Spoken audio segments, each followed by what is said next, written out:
Welcome to the Yamaha aw4416 tutorial video. Here we have the front panel of the aw4416. Up top you see the gain knobs for the analog inputs. Gain knob number 8 does both the high Z input as well as the mic input. Here you have a separate monitor out volume level and a headphone volume level. These knobs here are panning and EQ for a selected channel or input. On the left-hand side of the screen, we have the work navigate buttons, the song button where you make new songs and edit the song general parameters. You have unit buttons, which are the setup and file buttons. There's a mixer section. We have the fader mode, in other words, what job are the faders doing? And then at the bottom, the mixing layer. You have a home button right here above fader number 1, very important.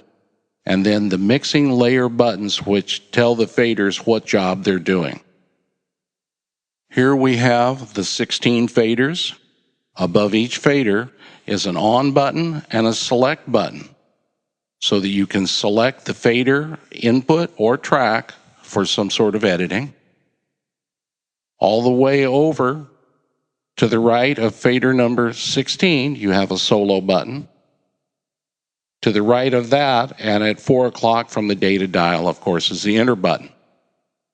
These faders do many jobs. They're input faders, they're output faders, they're send faders, depending on the job you've assigned them to do. Coming over underneath the screen, you have F buttons that change the screens that you're going to be looking at. It changes the tabs. You have the sample pad buttons, which control where your samples, if you have any samples, are going to be located in 8 banks, A and B. We've already talked about the EQ buttons. This is the screen LCD contrast button. To the right of that, you see the level meters. You'll notice that you have an ABS button that you can choose from there, and also a peak hold if you wish to retain the highest level that your meters hit. Below that are the red track arming buttons. Below that, we have the track buttons and the edit for that. We have automation, scene, memory, recall, store, and up and down through the numbers of the scene memories. At the far right, you have the 4-way cursor to navigate around the screen.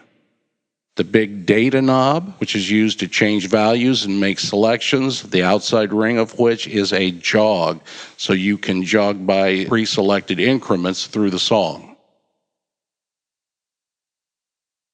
Below that is the 16 key pad. These keys are going to be involved in auto punch, laying markers down and searching through those markers, fast forward, rewind, as well as a return to 0 button, which takes you to the beginning of the song. Below that are the transport controls, and they look just like transport controls on any tape deck or recording device.